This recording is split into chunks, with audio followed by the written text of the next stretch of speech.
want to start with just an overall image of the forest in New Jersey. I think it's really quite remarkable that here in New Jersey, the most densely populated state, where we have over 500 people per square mile, as opposed to like 45 in the West, that we have managed to protect our forest. And now when we need them most, we actually have them and need to manage them intelligently. It's really quite impressive what New Jersey has done. And I would like to remind the state, as both Elliot and Emil were pointing out, not only is there a lot of forest on public land, sprawl losses are down, and they have been down for a while now. And this is a really important thing. We do have a timeline in New Jersey that has really been important in terms of protecting the forests that we have. It started, of course, with the farmland that Emil was talking about, and it really began to focus people on what is happening in the forest. But in 1961, when the Green Acres went through, that's when the forest really began to be seriously protected.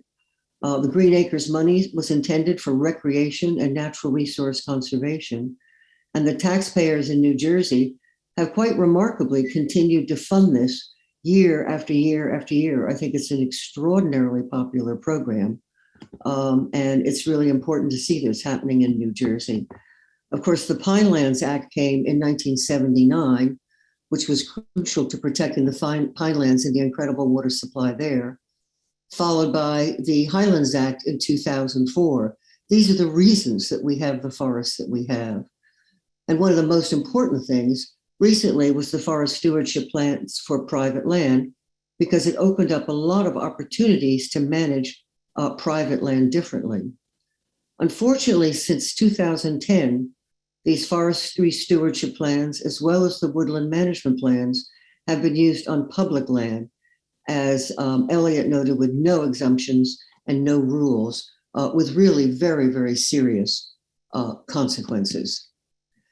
If we look at the issues that we are facing right now, it's difficult to overstate how serious the issue of climate change is.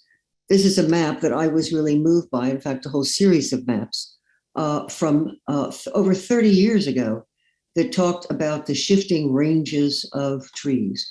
This is one for beech, and it was really frightening to see that if we reach the 1.5 degrees centigrade in the Kyoto timeline, that we would actually have beech only in Maine. And of course, we're seeing a lot of the problems that result from this right now. We see these trees are stressed. We see a lot of disease issues occurring. We see expansion of pests, et cetera. There's been a lot of focus on the net zero for 2050. That's really a long time away. And when Exxon thinks this is a good idea, you can almost guarantee that it's not tight enough to help us really get there. The real vital timeline is 2030. We have less than a decade to really begin to address the problem. If we are to meet the 1.5 degrees, we have to be at a 50% reduction in emissions by 2030. Our current trajectory is 5% reduction in emissions. Beyond what is happening at that level, we are already seeing the consequences of what global warming is doing to our forests. The ghost forests in New Jersey are large enough that we can see them from space, and they're being covered by television. They're due to rising sea level, saline intrusion, and they're a problem not only that is serious in New Jersey, but this is all around the globe. And every one of these trees dying and losing its stored carbon will contribute to rising sea levels. One of the issues that is really important is to figure out how we can use sequestration to remove carbon dioxide from the atmosphere. I know Emil talked about it, but for those of you who aren't familiar with it, sequestration is the process of removing carbon dioxide from the atmosphere using photosynthesis. And it includes both carbon uptake as well as carbon storage. The carbon is then stored in living trees, dead trees, down trees, understory, roots, and soil, the organic components of soil. The older and larger trees have more leaf area and more mass, so they are able to sequester and store more carbon. Their capacity to store carbon will change over time, but the more leaf area basically equates to storing more carbon. When a tree is cut, its capacity to sequester carbon is lost, as well as most of its stored carbon. As Emil noted, if it goes into pellets, it's lost almost immediately. If it's burnt as firewood, it's lost almost immediately. If it ends up in wood, where some of it is actually sequestered, you might be lucky if it's 3% that ends up sequestered. Even after this, the soil will continue to lose carbon for decades. When a forest is cut, the carbon is lost. The carbon that is lost becomes a greenhouse gas in the atmosphere, and like the ghost forest, further adds to the problem. It may take centuries to replace the lost storage when we cut a tree. These are the things we really have to start facing now. The bottom line is that nothing sequesters carbon as well as a forest and other natural areas. For example, in permafrost, there is double the carbon stored and sequestered as there is in the whole of the atmosphere. But the permafrost is not sequestering carbon now, it is losing carbon as it melts. Sustainable forestry is based on the idea of carbon neutrality, the idea that we'll cut some, but it will grow and be replaced. The problem is this disables our absolutely most important tool when it comes to managing carbon and confronting climate issues. We need our trees to take carbon out of the system, not to merely come out carbon neutral. That might be a reasonable goal for some kind of product or a factory, but it's a ridiculous goal for a forest when right now that's all we have. Yes, the University of Arizona has industrial trees. We only need 1 billion of them to remove carbon. The Shell plant in Canada has proved to release massively more carbon, even though it was supposed to store and sequester carbon.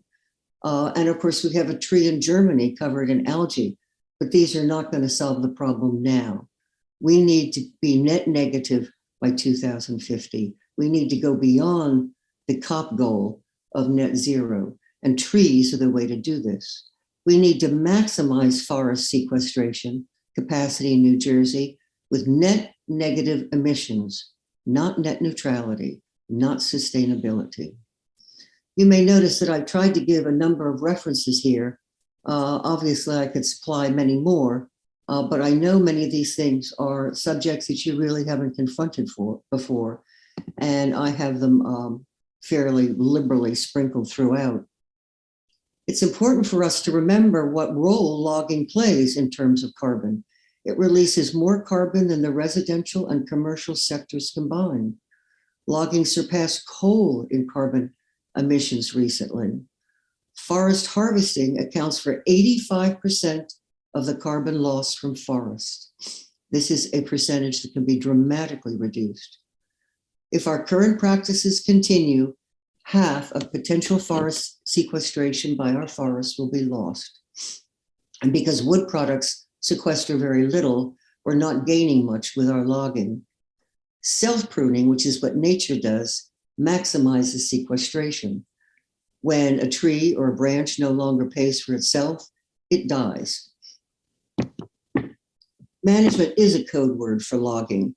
If you look at logging subsidies in the infrastructure bill and the Build Back Better bill, you will not find the word logging.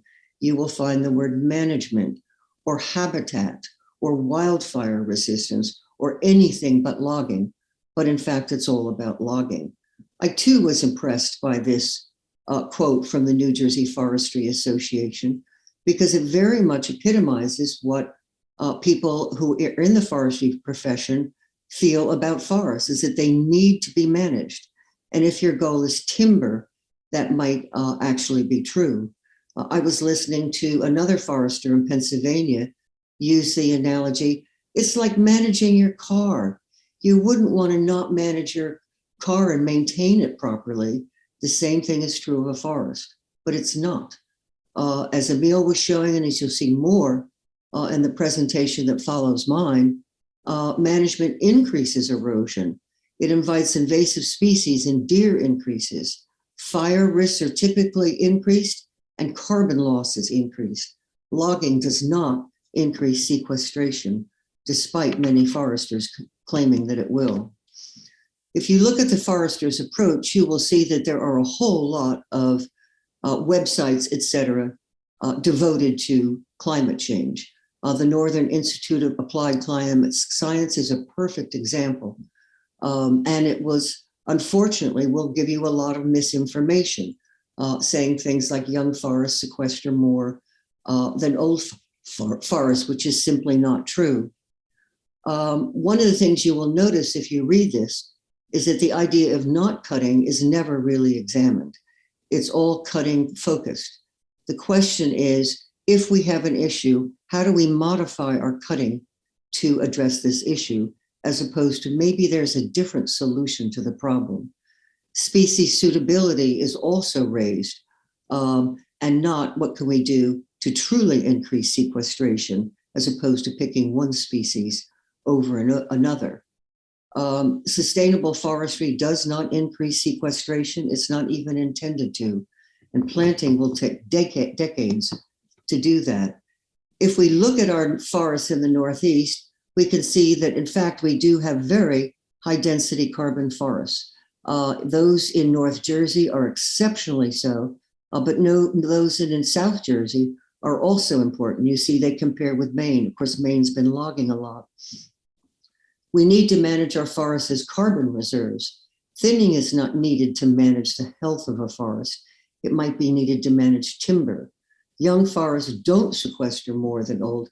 And this one you will hear repeatedly. I've heard it stated that they sequester more per acre. Most of that is a misunderstanding of an article referenced at the bottom by Pew, where Pew did say that young forests sequester more, but only because they are more extensive in area. That in fact, older forests sequester more carbon per acre. This is repeatedly misstated. And in fact, a year or two later in Communication magazine, he actually discussed it and said, you have to remember that there's a difference between uptake and storage, and that foresters tend to leave storage out. Density management is not critical to maintaining carbon pools. The idea that a diverse forest, for example, is better at maintaining carbon does not mean if you start cutting a forest to make it appear more diverse, that you're not going to do anything but lose carbon. 20 years regrowth can double carbon sequestration. In New Jersey, it's a small industry. It's an even smaller industry on public land. Don't build this industry. Jobs are not at stake. We have to face proforestation. Proforestation is allowing a forest to reach its ecological potential for carbon storage in wooded soils in the absence of human interference. If we left them alone, if we let them grow, the forests in New England could store up to more than 4 times as much carbon as they do now. Probably the same as here too. Natural forests sustain at least 3 times the sequestration of thin forest. And the impact is instantaneous because the trees just keep growing. You don't have to plant them. Forest carbon reserves are probably worth 10 to 80 times as much as the value of timber. Unfortunately, the Forest Service priorities do not include carbon storage, climate change, or biodiversity. And local funding tends to flow from federal funding. So it's endlessly easy to find money that's related to logging and not so much for any other things. Forestry consistently claims that the forestry is about fire reduction, habitat management, and forest health, when typically it's about larger trees. There's a big market demand. There's going to be expansion of biomass fuels. If you are paying any attention to climate issues, there's great interest in increasing ethanol to 25%. And even though it's not much of a market here, there will be pressure to make a market here, and it must be resisted. Right now, the biggies are the big trees, because with green acres, we had 60 years of trees being protected on public land. And that's the primary driver. There's Emile in that forest that he talked about, where we first noticed and became focused on the fact that our public forests are being logged now and approved. From a climate perspective, these older trees will increase their level of sequestration for centuries. Even the Pew article that is quoted about how wonderful young forests are, in that article, a forest is 140 years or younger. It's really a regrowing forest. So from that perspective, all of New Jersey's trees, for the most part, are regrowing forests. There's no such thing as an overmature forest, like a forester will say. It's only saw logs declining in value. There's no such thing as an overstocked forest. It's just smaller saw logs. As I said, these forests are just beginning to start their prime sequestration years. And at the same time, intact and fragmented forests are in decline across the country and, in fact, globally. Some people suggest that these even-age forests, which of course they are not even-aged, will all grow up and die, and that we must log them now. It's the silliest idea I've heard, and we don't log now in order to avoid a future loss. Proforestation on public land will require appropriate rules. Commercial forest products should be eliminated, and with that, you effectively have proforestation. It protects the larger, older trees and the non-timber species and the native soil that's never been an agricultural soil, as Emile was talking about. And you still have cut, drop, and girdle options where habitat management is important. It does require the management of deer. Things are not going to grow to their ecological potential if they're being chewed down by deer. And it will require appropriate plant and animal surveys because it should be a monitored exercise. Rare plant studies were done for the forest that Sylvia is going to discuss next, but then they were simply ignored. Proforestation requires the involvement of restoration practitioners, scientists, and ecological restoration plans to allow our forests to reach their full ecological perspective. DEP is now looking for comments on managing natural working lands for climate, and I urge you to contact them. And I urge you to contact, even more importantly, the task force that Senator Smith was talking about. Forest stewardship plans are also really important. No, they're not adequate for public lands, but it's a wonderful opportunity for proforestation on public lands. Many nonprofits, as well as many landowners, do not wish the income from logging. They wish to manage their forests for wild species. And this is an incredible opportunity to do that. It's an opportunity to manage your forest for climate. And the state has really recently made that an option. Right to burn will allow people to protect their properties in the pine lands, even if they do go for proforestation. But as I noted, you need to confront deer and invasive species. If the forester tells you you must cut, get another forester. Fire is a natural process. And as we've talked about, it's a really crucial part of our natural environment that has been seriously curtailed. Clearly, massive wildfire is an issue, but thinning tends to increase the likelihood of massive fire because it dries the soil and increases wind speeds. Luckily, in New Jersey, we have a lot of sophisticated wildfire management, and we have the options to manage wildfire well without logging. Logging emits more CO2 than wildfire anyway. And we now have some areas where it's going to be free to burn, which will allow fire to function as a major restoration tool. Pyrodiversity is an important characteristic of ecosystems. Charred forests can store more carbon than thin forests, and as Emile noted, they're rarely killed anyway. Prescription burning prescribed fire can be used to reduce the risk, and it may require reducing some of the latter fuels. Home hardening, doing things like having fireproof roofs, covering vents with screens, et cetera, is much more effective than thinning, and land use planning works. We may get eject to it now and then. Here's the kind of strategic fire break on the ground that Emile was talking about, and you can see it's pretty effective. In the event of a massive drought, we are going to need things like this very badly. And of course, one of the things that prescribed burning tends to produce is oaks, not only oak sprouts, but baby oaks, the very thing that the foresters are always claiming is something that they want very badly. This discussion of needing young forests in the United States is a really ingenious cover for a lot of logging. It is not to say that young forests are not important. It's a very valid concern. In the East, a singular number of species are in decline, but it's not an excuse to ignore other forest values. And in New Jersey, we're seeing a lot of poor site selection. You don't go into a relatively pristine oak forest in New Jersey with 100-year-old trees and start clearing it to make a little forest. It's really unfortunate. And those are the very forests that we need to protect. The interior forest has a significant number of endangered species as well. And these rotational seed cuts are very disruptive. Unfortunately, there are financial incentives in this direction. There are lots of natural gaps that afford opportunities to restore young forest. For starters, there are huge areas of pine bark beetle that are leading to dead openings in New Jersey forests. The emerald ash borer is one of the introduced pests that's creating forest gaps in New Jersey. 24 million dead and dying ash are in New Jersey's forests, so there are probably as many on streets and parklands. One storm alone sanded down 5% of the trees in our public forests. And rights of way are incredible opportunities for establishing young forest. There used to be young forest along many of our rights of ways with rotational cutting, which is a very reasonable solution in these areas. Pesticides have replaced much of that in the zeal to have a bare soil, free fire zone in the terrorism fears, but these are management issues that could be resolved very reasonably.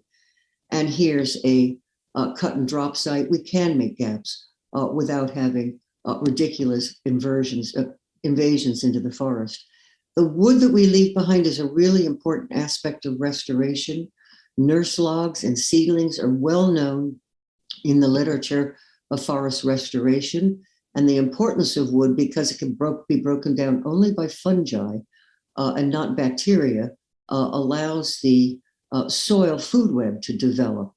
Here's an example of driving wooden stakes into a slope and what emerged on that compacted slope that was not disrupted as would have been with raking.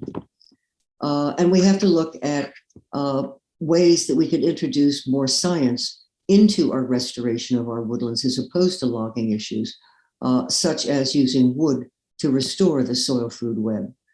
Clearly, there are times when planting is an important thing. And I don't want to say that planting is not something that we should be doing, but our focus on planting is not necessarily as important as our focus on proforestation. But where we do it, it can make an enormous difference. This is a group of students removing invasives from a stream slope, as well as protecting the native species. You can see they're in a kind of Franklin line, delivering resources to one another and moving product without trampling all over the place. And this landscape was restored very nicely, and these are really important efforts to get involved in. The issue of invasives is something that is not going to go away in the United States. There's great fear that we're going to be, the next epoch will be the Homogene, covered with novel ecosystems. We really want to address the fact that we've got to protect native systems where we have them. Obviously, on landfills and things, there will be novel ecosystems. There's a big focus on economic harm, but in fact, environmental harm is a really serious issue. But there are lots of what I call neonatives. Only 1% of introduced species become invasives, but that does require monitoring. What we really need is more intense biosecurity. That is regulations concerning the growing, selling, and transporting of invasive species. New Jersey has tried repeatedly and been shot down by special interests. Pennsylvania is recently getting rid of barberry and cow repair only 30 years too late. We need to learn to focus on species that are called conservatives, the one that require a natural ecosystem, as opposed to generalists, which are perfectly happy living next to humans and in our environments. For those of you who are not familiar with what floristic quality is, I urge you to go to universalfqa.org. You can learn about ways to figure out the naturalness of the species on your property, and it becomes an excellent kind of monitoring. But monitoring is where it's at. Proforestation favors natives over invasives when compared to logging. There are also relationships between invasives and deer. Garlic, mustard, and deer are a kind of evil cohort that move along together. And again, the issue of logging becomes very important. It increases deer browse and introduces and spreads invasive species. It damages native understory and the ground layers. If we reestablish natives, we can reduce invasive species, and natives recover when deer and invasive species are controlled. Deer management is a crucial tool in proforestation, and I urge you to look more at community-based deer management. Forest exclosures where deer are kept out typically show rather remarkable improvement fairly quickly. Here's a newly fenced property near my house, and this is the site 20 years later. We are looking not only at proforestation, but I think in general, we are seeing that at a global level, people are looking at rewilding and letting plants go as natural regeneration is much cheaper than planting. Planting typically does have a fairly high failure rate, and it may divert conservation resources, particularly with poor site selection and species selection. Wildlife in general prefer recovered forests. 58 million acres in Russia are being looked at for rewilding. England has targeted 10 to 25% forest cover. Beyond even proforestation in our landscape, we have opportunities to rewild many, many areas. The reestablishment of native grasslands on formerly agricultural lands, etc. This is declared by the UN the decade of restoration. It's time for us to confront the fact that our forests need to be forest carbon reserves and that we don't need to log them. Unfortunately, I can't get into what you do when you can't access wood appropriately. The problem of leakage, which is people using wood from elsewhere or illegal wood, is a serious problem for another forum. But the bottom line is New Jersey is not the place to solve the problem of wood supply to the rest of the country. We're a tiny, very crowded state, and we need the forests that we have very, very much right now. Our public lands need to be policied to proforestation and restoration right now. We have incredible opportunities, and we put a lot of effort into it. And the idea that they might actually be logged and destroyed over time is really extremely distressing. As Martin Luther King said, in the conundrum that is history, there is such a thing as too late. Thank you. By the way, look up